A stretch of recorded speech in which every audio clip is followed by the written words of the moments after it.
Hello and welcome to another edition of What's New in Prisma. I am here with Nicholas Burke from Prisma, of course. And Nico, it's good to see you again on the stream. How have you been?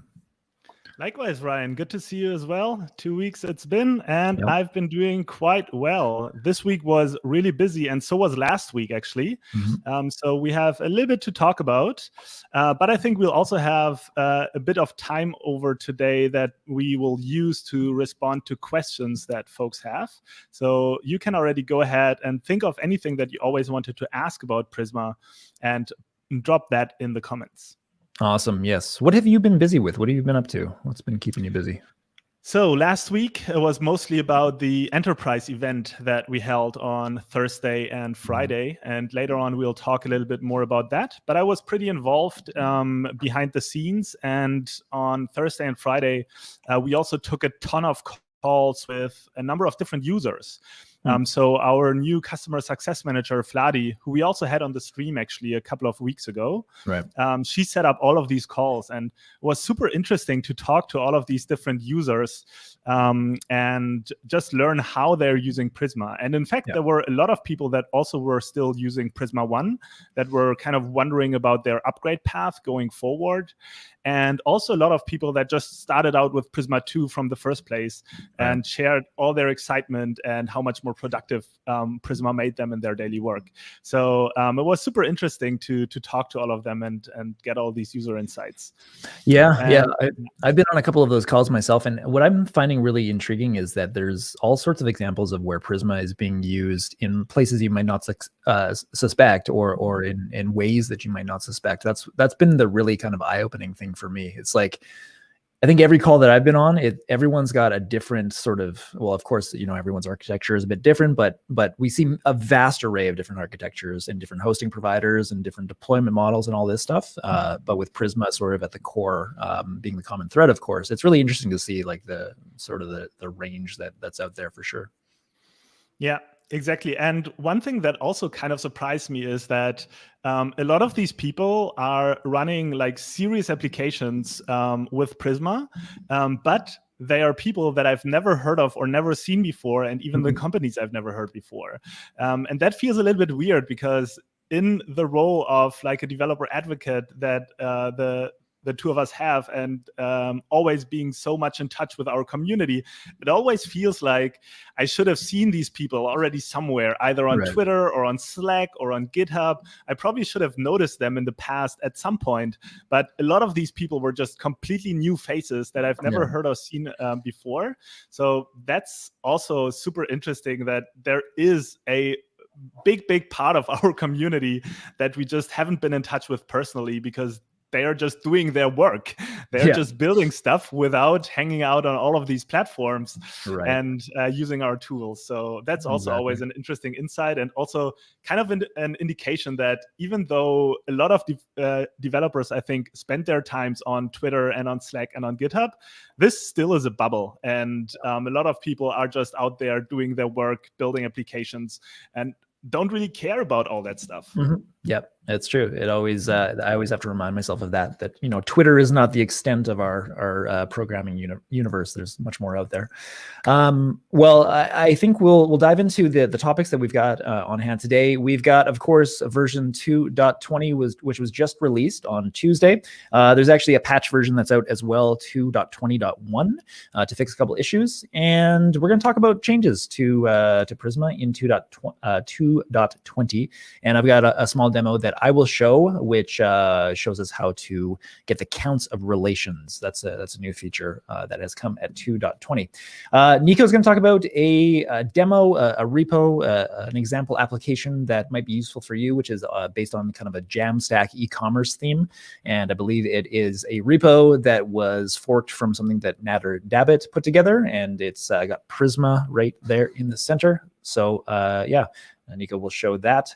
And we have some other things to talk about as well. We've got like a Q&A session that we'll do, and we've got a bunch of things that will point people towards some goodies that that have just come out, including meetups and a debrief on our enterprise event that just took place.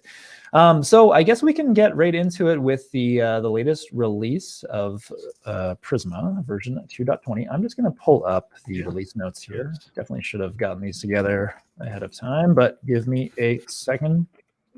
Take your time. We'll go here to 2.20 and pull it in. All right, so let me switch things up here. And let me know if you can see that. I think we should be good. Yeah. That's perfect. All right, cool. So yeah, the 2.20 release, we've got some new features. I just mentioned this one, which is the count on relations feature. I guess this was a highly requested one. I didn't really have an inclination of that prior to this, but it makes sense to me that this was highly requested because if you're putting things together like dashboards or, you know, just like stats on your data, you might have a like a base model that you've got, like user in this case, and that user might have relations on other models that you've got, like posts and contacts and friends and all sorts of different stuff, and you might just want to get the count of how many posts and how many friends users would have. And so it's now really easy. We've got this new kind of, I guess, I don't know, call it an operator sort of thing. It's this underscore count thing that you'll put in here when you do your includes, and also when you do your selects, you can now include this underscore count operator, and you can say, I want to get the counts of posts, or I want to get the counts of friends, or whatever it might be. And that's going to give you access through an object. You'll see this in the demo that I show, through an object called underscore count. It'll give you the number of those things. And you can get an indication of what it looks like in the result here. So you've got underscore counts and you've got posts equal to 2. So it's called select relation count, and you have to opt into it right now. It's a preview feature. So opt into it in your client generator, and you can get access to that behavior as of now at Prisma 2.20. Anything you want to mention on this feature, Niko, before we move to the next one? Yeah, it was indeed like very highly requested, as you mentioned. And it's also one of these features that just has been carried over almost from the GraphQL days when we started building the initial version of the API, because this is just something very useful that people want to do, but it just wasn't possible neither with the GraphQL API back in the day, nor with the Prisma 1 API. And now we're finally at the point where we have the solid foundation of Prisma 2 built out, and where we can tackle these kinds of more like higher level API features that we can now provide to our users. So if folks want to have more of that kind, like more of these features, go ahead and create the feature requests for the kind of things that you would like to do with Prisma Client that previously maybe were only possible if you were using the raw query escape hatch to send plain SQL with Prisma Client. Awesome. Yes, this will be useful for many situations. We've got something new as well, kind of that you won't really see so much of if you're just looking at Prisma kind of from a service level, interacting with it just in your own code. But if you looked under the hood, you'd see a difference, and that is an API. So this, I don't have a lot of the technical aspects of it in my head to be able to speak in depth about it, but it's a different way now that we're interacting with our Rust-based query engine. So when you're in Node and you want to talk to Rust, you've got a new option of doing so, which is this NAPI thing. And so the benefit here is it reduces the communication overhead between Node.js and Rust. And that's really the reason that we wanted to implement this, is to make this more efficient and hopefully improve things for everyone in that communication step, reduce the time it takes to communicate between Node and Rust, and make things more efficient in that way. It's a preview feature. Opt into it using NAPI in your clients, and it will you'll get it. It's not going to change your code. It's not going to change your behavior. It's strictly an under the hood thing. The only thing that would be different in your code would be opting into it in this way. So it's brand new. It's there's potential issues that you might see. Hopefully not, but do keep that in mind that it is a preview feature. And I guess the thing to say there is it's a new way. It's a newer way and a more efficient way to communicate between those layers. What do you think, Niko? Any other thoughts on this? No, that was a good rundown of everything. We hope that ultimately once we release it for production, it hopefully would go and actually improve performance of Prisma client queries without you actually needing to do anything. But until we have proper benchmarks and until we have actually verified this during the preview phase, we'd rather not want to make any actual claims about this. Yeah, for sure. So we're hopeful. We're hopeful that it will improve things, but yeah, no actual stats right now. Okay, so there is another new feature, a push operation available for arrays in Postgres. I don't really use the array feature in Postgres too often, but this makes sense to me that you would want something that might look like JavaScript or TypeScript if you're operating on arrays, where you do like a dot push, and that is here now. So you can use this kind of operator, if you will, push, and then you can push on. In this case, it's a string that we're pushing on to permissions, the permissions field. So in our model, permissions is an array of strings, and you can go ahead now and just push right onto it like that. This reminds me somewhat of what you might see in like MongoDB. If you're interacting with MongoDB through something like Mongoose, you can do like a $push operation and push things into arrays. So maybe analogous behavior, and hopefully useful for you if you're using arrays in Postgres. What else do we have? General availability for group by and create many. These came along some time ago in previous releases, and now we are removing the need to have to opt into them in the preview features array. So if you've been making use of group by and create many, you can just take them out of your preview features, and you should be able to run smoothly at version 2.20. We also have some new support for the Go client. Big int, decimal, and bytes are now supported. So if you're using the Go client, give that a try. Let us know what you think. There are some breaking changes to be aware of. I guess most notably, this came through some time ago, rename to the Prisma CLI package. So kind of as a reminder, what was happening before is, take it back a step. When you interact with Prisma in your command line, you are very often doing things like npx Prisma and then whatever, right? Like init or migrate, whatever it might be. And the problem was that if people would run that command without first having the Prisma CLI installed locally to their project, then npx would go out to the network and try to grab the Prisma package, which was Prisma 1. So Prisma, as a namespace, pointed to Prisma 1. Then you'd get your Prisma 1 code in, and things would blow up. So it wasn't good. So now what's happening is we install the Prisma CLI via Prisma only. So it's npm install Prisma. And we've allowed, for the time being, @Prisma/CLI to still be used, but now it is end of life. So now you have to only use Prisma as your install. So npm install Prisma, like that. So that means your job, if you're still using @Prisma/CLI in your package.json, for example, you will want to remove that. Make sure that's out of your package.json so you don't get failing builds in the future. What else can we talk about? I'm not too sure about what's going on with aggregate. Anything to say there, Niko? I'm not too sure the impetus behind this one. Yeah, there will be a breaking change in the next version, and we decided this week that we want to give people a heads up about this already in this week's release notes. But we made it very clear in a new section with this explicit heading that this is about 2.21 and not about 2.20, so that people don't accidentally think that this is already applying in this release. But all the info that folks need to know is in the linked GitHub issue. So you can just go there and see what exactly is going to change. I think the underlying reason why we're introducing that change is just to make the API behave a little bit more natural. And in that sense, that means, I think, closer to how the behavior actually is in the underlying SQL database, and kind of mirroring that behavior in the Prisma Client API better. Yep. Cool. Sounds good. That's kind of like it to talk about for features and changes and stuff. There's like fixes and improvements as always. You can have a read through all of these. A couple of security fixes to note that we put down here. I guess the one that we would call out is this one. There was like a vulnerability through the Visual Studio Code Prisma extension. You should be upgraded automatically. That's the default behavior of VS Code. But make sure to check that you have been upgraded to the latest VS Code Prisma extension. That's probably a best practice for you to check out.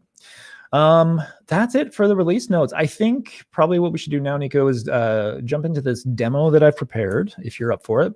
Yes, let's do that. Showing how to use the count, the relation count feature. So if we have a model like author, and an author has many posts and an author has many comments, it would be nice to be able to just get the counts of posts and comments all in one query. We can do that now if we do preview features and we ask for select relation count. So that's the new preview feature to use. npx Prisma generate to get our latest client. And once we have that, we should be able to use it. So here's some code.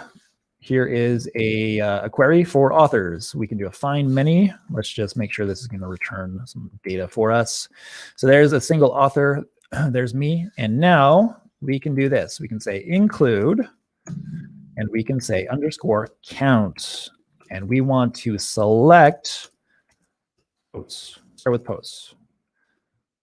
We get here, we get this object underscore count with posts 3. And then we can also do, what else do we have? We have comments as an option. So comments we can get as well, comments 1. And this lines up quite nicely with what I have here in my database, with me here as an author entry. And I've got relations to posts, I've got relations to comments, and I've got 3 of posts and 1 of comments. That looks good. So probably really useful if you're doing dashboard stuff and you want to get quick counts like that. One thing that I'm curious about actually that I didn't really check out previous to this was like what this looks like in terms of the raw SQL that gets produced. So let's take a quick look. I don't know. It's going to be hard to read, but we can attempt it. Select main author, left joins, and then there's like an aggregate count on posts. You could potentially copy and paste that into a new tab inside of VS Code and then select like SQL to get like syntax highlighting, but probably not worth it. Not worth it maybe right now. More so if you are interested in what is produced by this this count operation, you can always log out your query in your Prisma client setup, and then you'll be able to see it. Just thinking in case people have questions about like, well, what's the performance of this, or like what is this actually doing under the hood? This would be a good way for you to find out. So yeah, let us know how it goes if you're using this feature. It's brand new, but hopefully it is useful for you. And I think with that, I will stop sharing. Maybe, Niko, we can move on to our next section, which is going to be that Jamstack demo that you were talking about. Yes. All right. So let me take over the stream then. 1 second. Just want to arrange windows quickly as well.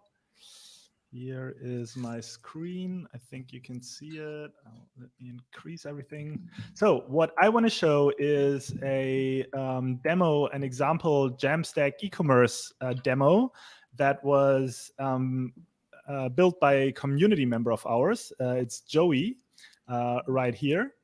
And the initial version of this demo has been built indeed by Nader Dabbit, and I guess it probably used AWS AppSync as a backend initially, and on the front end it uses Next.js.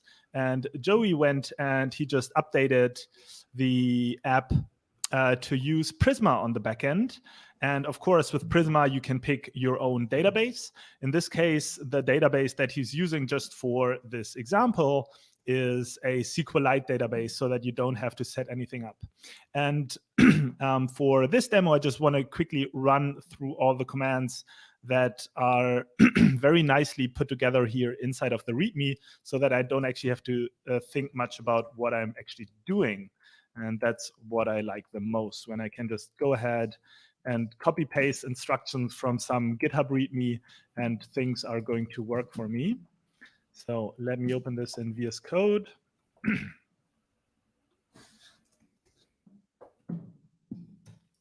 Let's see, I might have to close it. There you go. Let me go ahead and install the dependencies.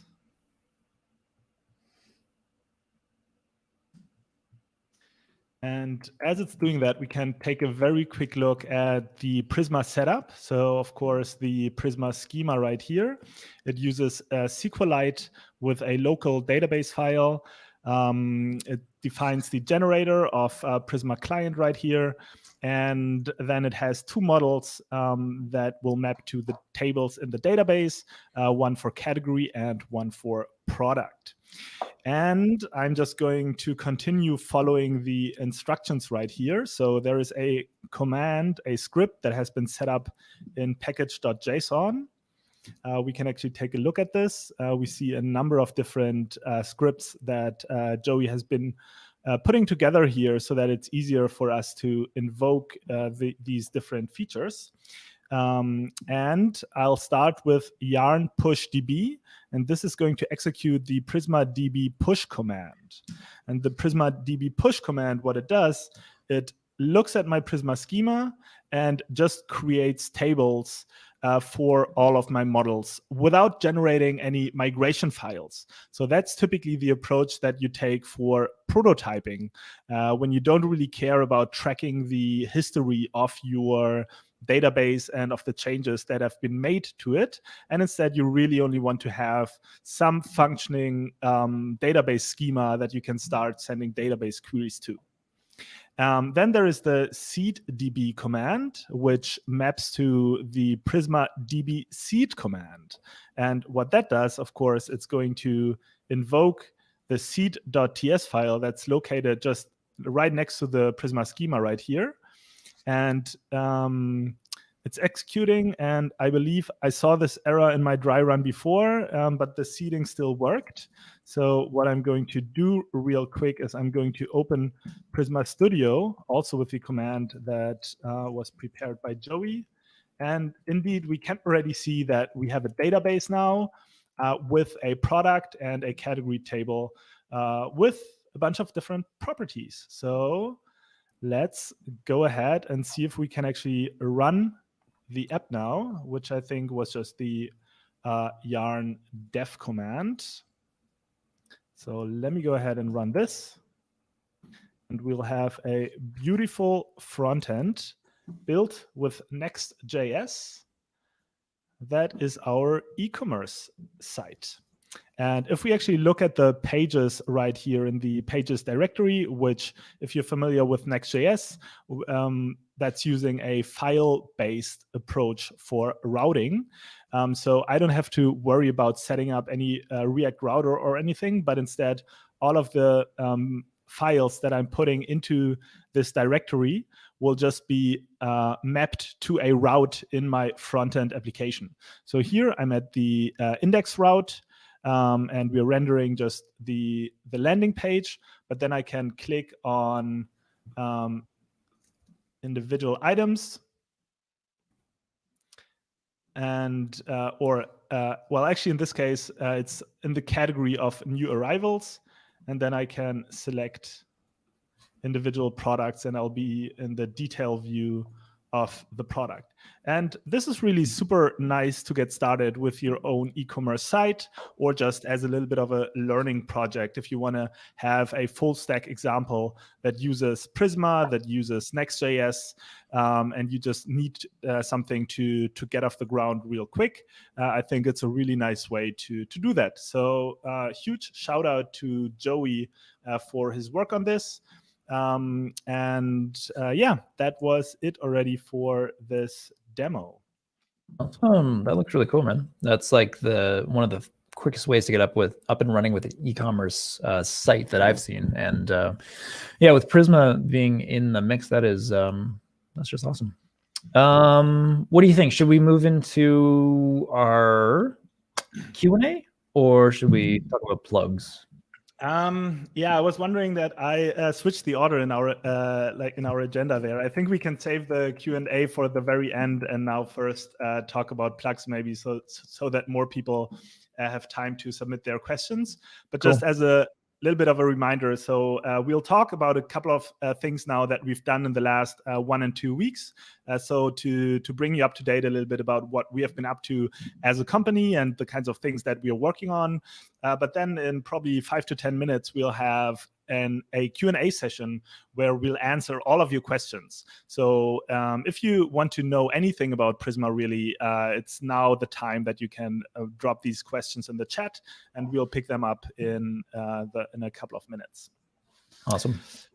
All Do you right. want to talk about the first one, which is the Udemy course?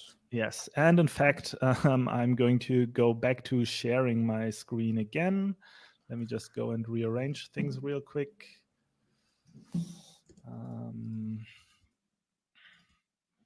And the first one is the Udemy course that we already talked about in a previous episode, together with the author of the course, with Stephen Jensen. So he actually was a guest on the show before, and we talked in detail about this course. And it's an end-to-end course to teach the development of a full stack app with Next.js on the front end and GraphQL and Prisma on the back end. And it's really a deep dive that gives a good overview of all of the relevant topics that you'll be facing when you are building a full stack app and you want to deploy it in the end. And we have a code for you that you can use. I think it's probably only valid today and maybe even tomorrow, but I'm not 100% sure about this. So you'd rather be quick to redeem this code. Then you can access the course for free.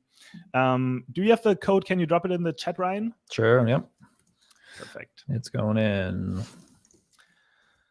All right. And the next thing that I wanted to quickly show you, and that I also already mentioned in the beginning of our episode today, is that last week on Thursday, we hosted the first Prisma Enterprise Event, which was an online conference that was focused on the challenges large companies and enterprises face with the management of application data.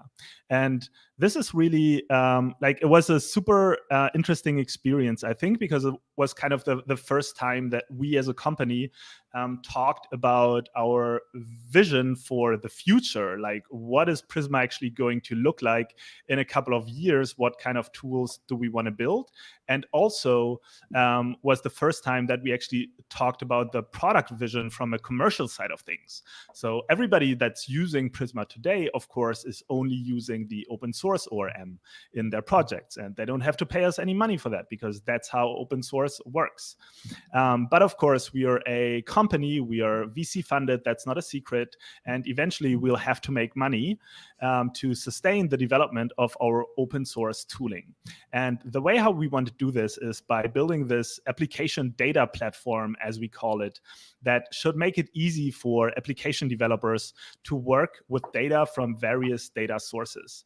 And really, the idea of this application data platform is inspired by big companies such as Twitter and Facebook, where Facebook, for example, has this data infrastructure layer on top of their actual database infrastructure that's called Tau. And Twitter has a very similar kind of abstraction and infrastructure layer on top of their actual databases that's called Strato. And these data infrastructure layers, they enable application developers to be productive because they don't have to worry about a lot of different things that people usually have to worry when they interface directly with a database. For example, it enables developers from different departments and different teams to access the data in a proper way with proper authorization mechanisms already in place that make sure that they cannot accidentally access any data that they're not supposed to access. So that's taken care of in this extra data infrastructure layer. Similarly, things like audit logging, for example, also feature that you typically want to have in a bigger enterprise context, is also something that's typically implemented on this extra layer between your database infrastructure and your application layer. And these are all things that as an application developer, you don't really want to think about all of these things, because what you want to think about is implementing the features that provide value to your business, and not these of kind of lower level concerns that you should actually take for granted. And that's kind of the vision that we're pursuing with Prisma itself. So it's very much inspired by these big data layers of these companies, and we want to build that data layer, but for everyone. Awesome. And yeah, we had a couple of talks from folks from inside the company. So our CEO and founder gave a little bit of a keynote where he also already alluded to that vision already. But then if you want to learn more about that, you should also definitely watch Hervé's talk about tearing down data silos. And also a super interesting talk was from Pete Hunt, who actually is an engineer at Twitter, and I believe used to work at Facebook in the past. So he's the person who has all of that experience, and he kind of talked about the previous approaches, how this was done at Twitter and Facebook at really large scale, to explain again the kind of mechanisms that we are drawing our inspiration from in that regard. So you can watch these talks if you or you can watch teasers of all of these talks if you go to the Prisma YouTube channel. So they're all here, but you'll notice that all of the videos that we have up here are fairly short. So what you need to do in order to get access to all of the talks, you actually have to answer a couple of questions in this type form that is linked from the Enterprise Event page. So that's how you can get access to all of the talks that have been held last week at the Enterprise Event. All right, more news. This week, a lot of things happened on the Prisma blog, and I want to go through it one by one, because I don't think our blog has seen that much activity for quite a while, 3 articles in a single week. So the first one is called Database Access in React Server Components, written by Mahmoud. Mahmoud is one of our working students in DevRel, who also has been on this show already, I think 3 months ago. I think it was our holiday special episode right before Christmas. And he wrote a really, really nice and in-depth article about server components, where he summarized the idea of server components, explained why they're useful in the first place, and then, of course, how they play together with Prisma, and also linked this little demo here, the official server components demo that we have in the Prisma organization on GitHub. So go ahead and check that out if you're a front-end developer, if you're a React developer, and you want to see what the future of React front-end development looks like. All right, then another blog post that I have been working on in the past 1.5 weeks is this one. It's called What's New in Prisma? So kind of a similar idea of what we're doing here in this stream, Ryan, just talking about the things that we have been up to as a company. But while the two of us meet every other Thursday and we only have this period of 2 weeks to cover, in this blog post, I actually covered what we have been up to throughout the entire quarter. And I think this is already reflected in this overview table of contents right in the beginning that shows that there has been happening a lot in our ecosystem, in our community. And on a high level, the things that we cover here are releases and new features. So that entire section really is a summary of all the important things that we have launched throughout our bi-weekly releases, and that hopefully made Prisma more useful for everyone. Of course, the largest chunk of that is a list of improvements for the Prisma client API. But of course, also things like Prisma Migrate being generally available, using native database types in the Prisma schema, seed your database with the Prisma CLI, to really make sure that people that are maybe not following our bi-weekly releases on GitHub, that they still have a way to just see on a glance, basically, what's new for them.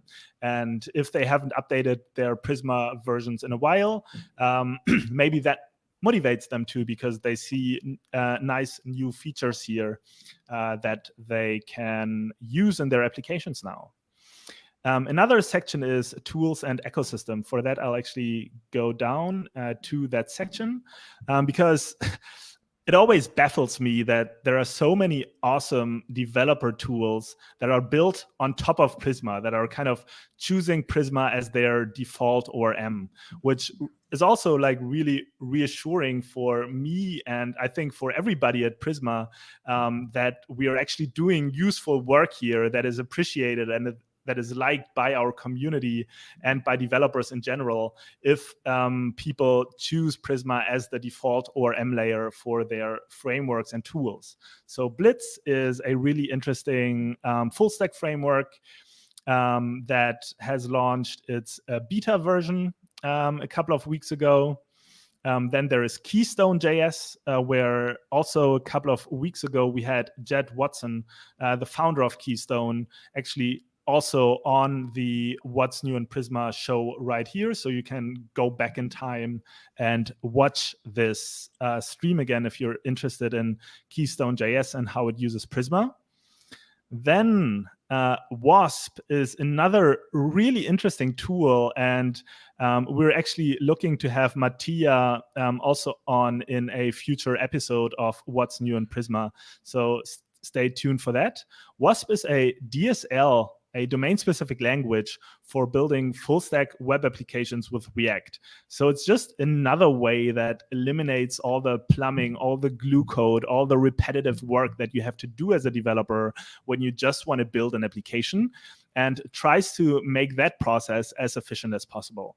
And I've played around with Wasp. I was really impressed. So I'm looking forward to having Mattia on this show as well and talking to him about this.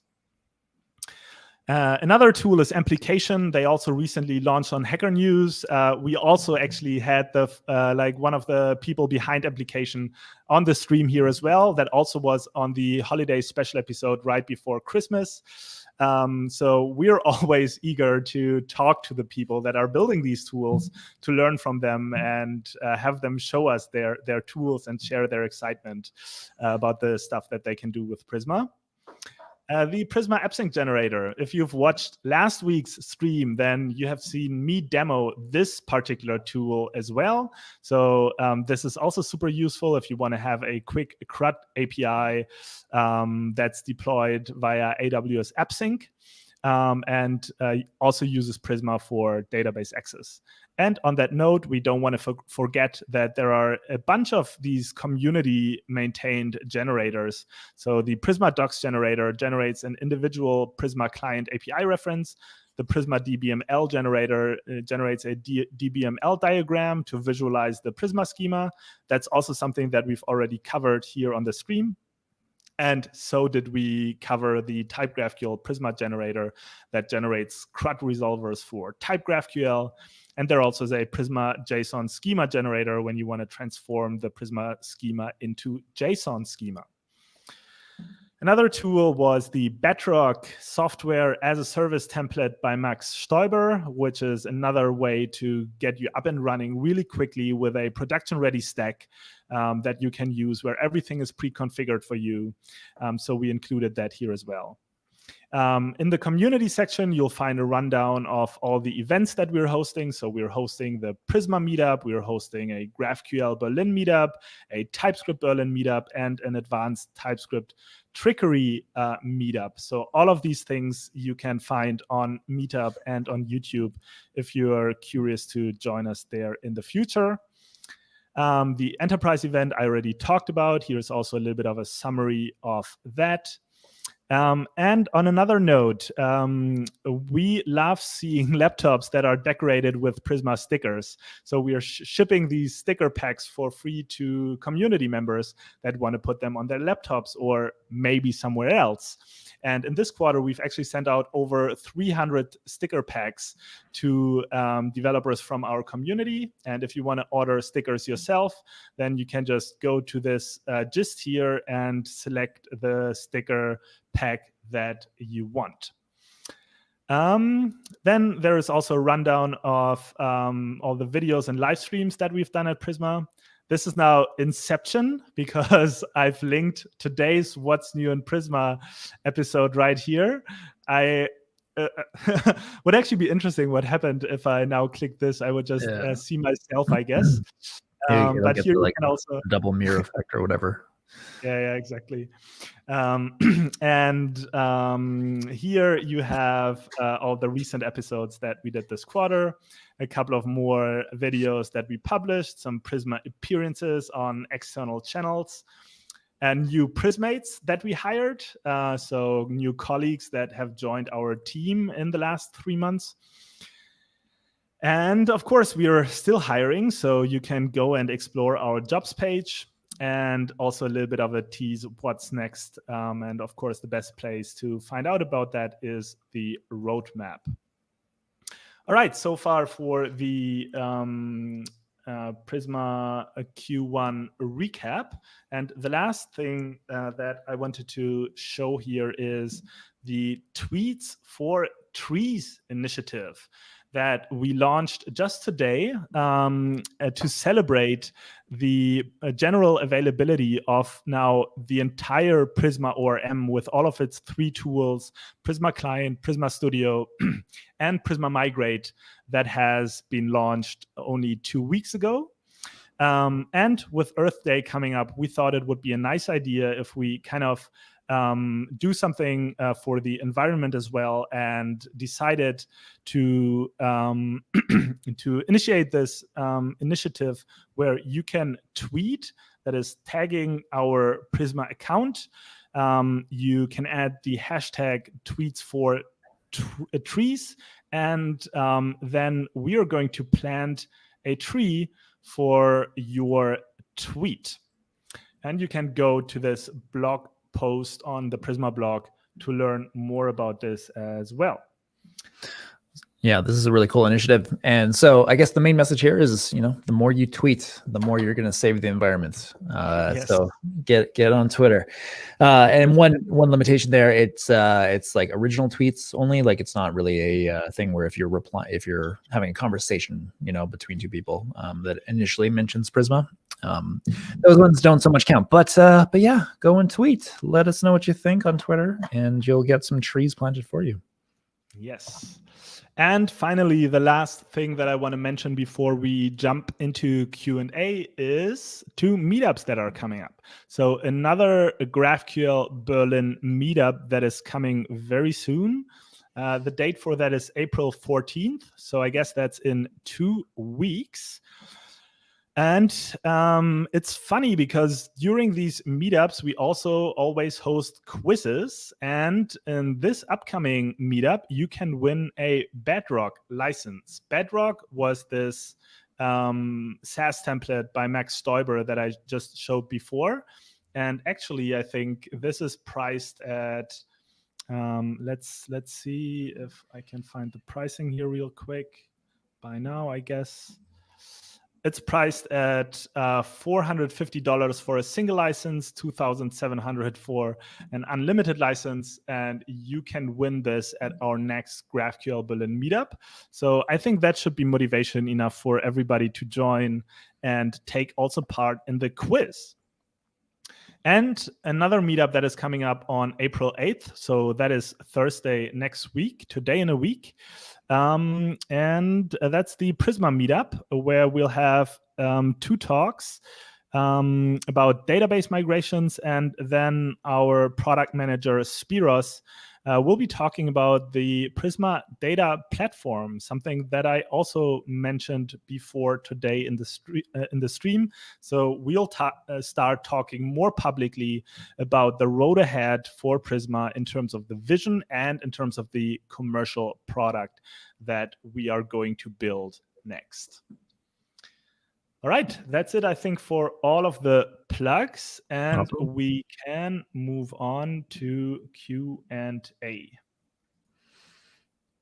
Cool. I am looking at the chat. Again, if you have questions and you haven't put one in yet, feel free to pop them into the chat. What do you want to do, Niko? Should we just start at the top and see what's... Let's start at the top, yes. The first one from Windward.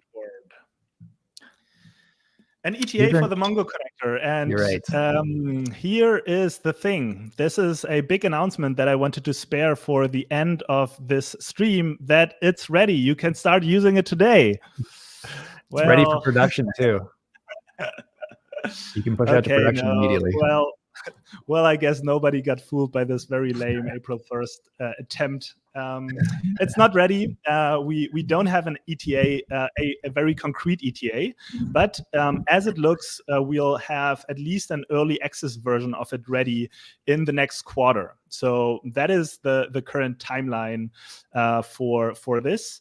The development of this is not straightforward, I want to say, because MongoDB is a very different database paradigm than relational databases.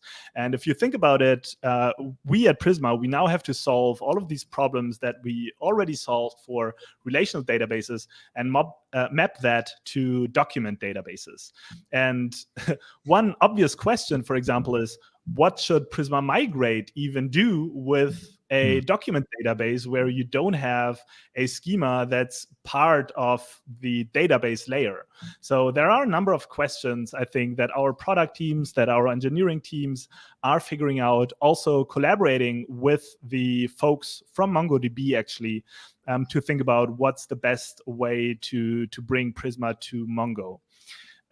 If you have any special requirements for how you want to use MongoDB, which features you especially appreciate in MongoDB, then please leave a comment in the GitHub issue where we are tracking the development of the MongoDB connector, because that again helps us to figure out what that MongoDB connector should actually look like. Yep. Yeah, it's not such a straightforward thing to produce. Yeah. Next question we've got. Oh, go ahead. Yeah, and I'm really curious to see the first versions of that. Actually, I think as soon as we have like an internal end-to-end demo working where we can send a query with Prisma Client, we'll hopefully have somebody from the client team on here that can show that already and tease a little bit what the connector is going to look like, and also maybe like shed some light on that entire development process, which I think would also be super interesting to learn more about. Totally. That'll be good.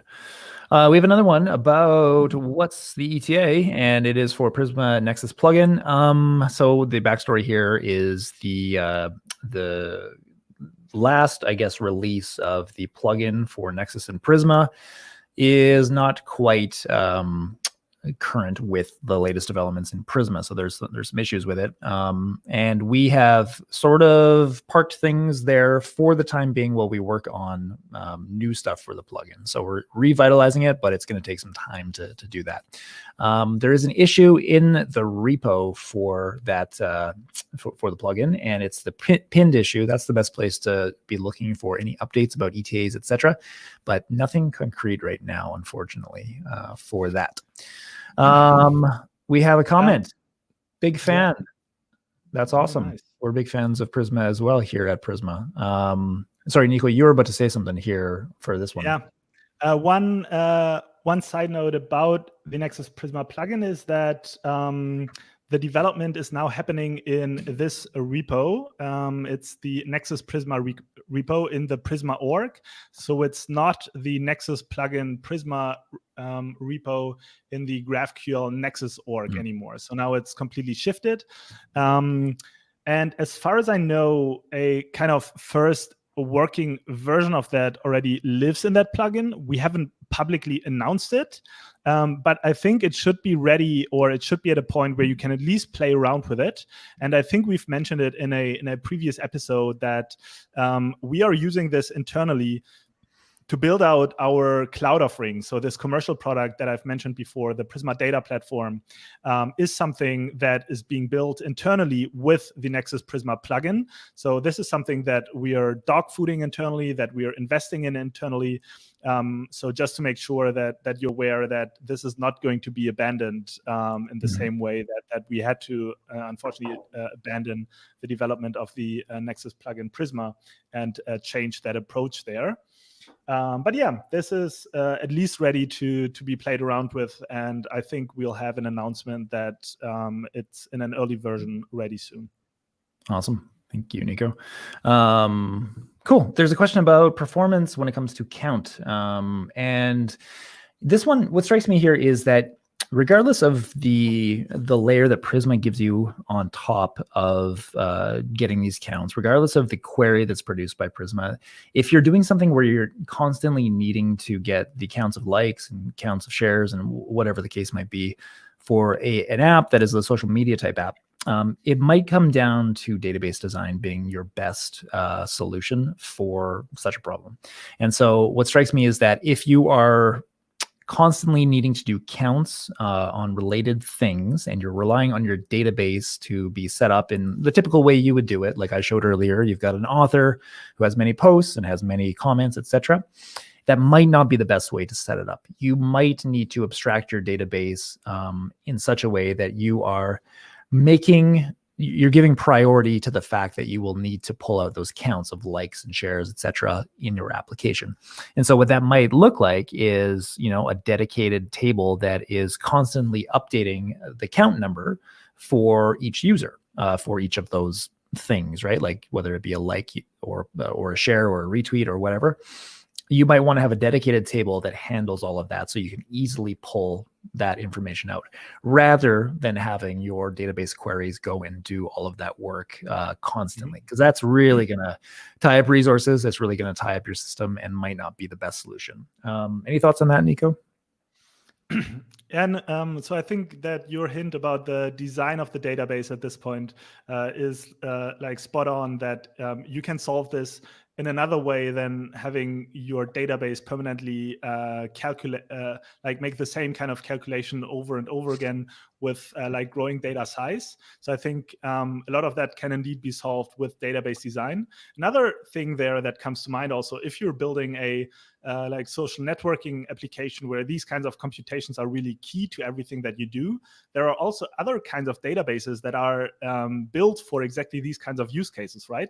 So for example, a graph database is really good at making these computations and could be more appropriate for this particular use case. And then you can also use several databases in your application where you use each database to its own strength, right? You have one database that would perform these kinds of calculations with the relevant data.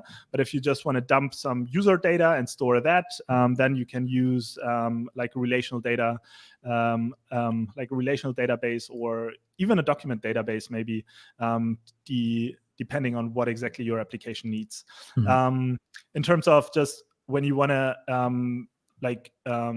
don't maybe have these super involved kind of requirements, and you really just want to know how you can make the Prisma count a little bit more performant.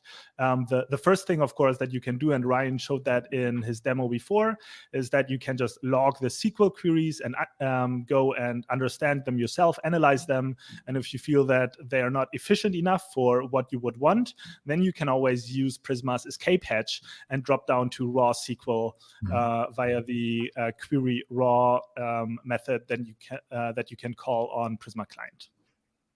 Awesome. Yep. That's a great great point, that there are databases that are built for this kind of thing that might fit your needs better. Cool. So the next one that I saw, any plans to have Prisma available in other programming languages? I'm assuming this means a client that would be available in something other than JavaScript/TypeScript. We have the Go clients, so there already is another language, which is Go, and Go is always catching up to feature parity with the JavaScript TypeScript implementation. But part of the deal with Prisma, what is so great is because we have this Rust engine at the core, we can build various clients that interact with the Rust engine, being sort of like a neutral center to Prisma. And so there are, I think you can expect that you'll see other client libraries in the future. What those are, when they be coming, I cannot say though. And I think the important thing to keep in mind is that there's the option for that. We're always evaluating the interests, the needs of various languages and communities, and whether they would benefit from having Prisma be kind of native to that language. So the answer is, in the future, you will see more of this, very likely, but nothing concrete to say about it besides that, I don't think. Yeah, and as usual, the call to action, if you want to see it in a specific language, then please go ahead and create the GitHub issue for it, or even better, first check if there is already a GitHub issue, and then leave your thumbs up and your comment on that issue to indicate that you're also interested in this. Cool. This is a quick one, I think. What does create many return, Niko? Does it return an array of the created objects, or some information about it? It returns the count of how many objects have been created, Right. just like update many and delete many. The reason I think why we implemented it like this is because it's just like more efficient when you have these bulk operations to not also return all of that data. If you want to actually obtain all of the objects that are being created, then you could, for example, use the transaction API and put all of the create operations into the array that you pass to the transaction method, and then you can actually get access to all of these objects that are being created. Cool. Awesome. We have this one. Is there any plan to be able to do more with the new count relation count operator? I don't know whether that is in whether we're planning for that at this point. Perhaps if you have a need for this, if you can see a need for this, feel free to open an issue to suggest this. This might be something that is on the way. I'm not too sure. Maybe you know more, Niko. Actually, I wonder if that might not already be the case, actually, because, I mean, you use the count, for example, in a find many query, right? Yep. And you decide to include the count now of all the posts of because you filter. I mean, there is a filter that you can apply already on a find many query. To the base model. Exactly, Yeah. to the base model. But we also have these relation filters. But okay, probably this person checked that it didn't work. So I'm assuming that this is indeed not possible today. I'd still be curious to try it out in our current API and see how far I would get. But this is definitely a useful feature request. So if it's indeed not true here, Abdallah, you can go ahead to our GitHub repo and just create the feature request with what you would like the Prisma Client API to look like in order to fulfill exactly that use case. And then our product and engineering teams can pick it up and prioritize it on the roadmap. So again, the best way to make sure that we pick up these things is by creating GitHub issues. Yep. Absolutely. I think we have time for one more, Niko. I'll pick this one off the end here, which is, how do you migrate without losing all your data? I suppose there'd be a few things to say about this in terms of like how you might be thinking about your workflow. But I guess to present the issue, if you are doing a migration, there is this behavior where your data will be wiped. Can you talk a bit more about that, Niko? Yeah. So in general, actually, I think that you can of course use Prisma Migrate without using all of your data. It would be like pretty scary if Prisma Migrate would always lose all your data. So I don't think that this is the case, and like Johannes is probably referring to specific scenarios where this is going to be the case. And I think these scenarios can be when or actually I don't haven't used Prisma Migrate enough to run into that into these kinds of concrete scenarios. I guess if you introduce like a breaking change to your schema where you like rename a column or so, then like you would go and alter the SQL yourself in order to avoid losing any data there. But yeah, I'm sorry. So I'm sorry, Johannes. I don't fully get the question here. I would recommend to raise this as a GitHub discussion in our repo, which is a Q&A forum sort of that we monitor with our support team, and then we can respond to your question there, and maybe you can lay out a little bit more context for this question, because yeah, in general, I don't think that Prisma Migrate always loses all the data upon any migration. Right. Yeah. I don't think that would be good for Prisma. Let's hope it doesn't. And perhaps what's being referred to there is like if you do make a schema change, I'm not too sure of the behavior in the latest migrate, but at least in the past, you would see messages like the schema change that you've introduced will incur some data loss, depending on the specific scenario that you might have set up. So maybe that's what Johannes is talking about. But rest assured, if you're out there using Prisma and wanting to use Prisma Migrate, your data will be okay. So I think that's it, Niko. All right, that happened to me a while ago as well. I guess Ryan just went and closed his browser tab, so it's only me left right now. But sorry about that. I guess no worries. Like the same thing happened to me it's probably already a couple of months ago that it happened. But yeah, I know exactly what happened there. You accidentally closed your browser tab, I guess.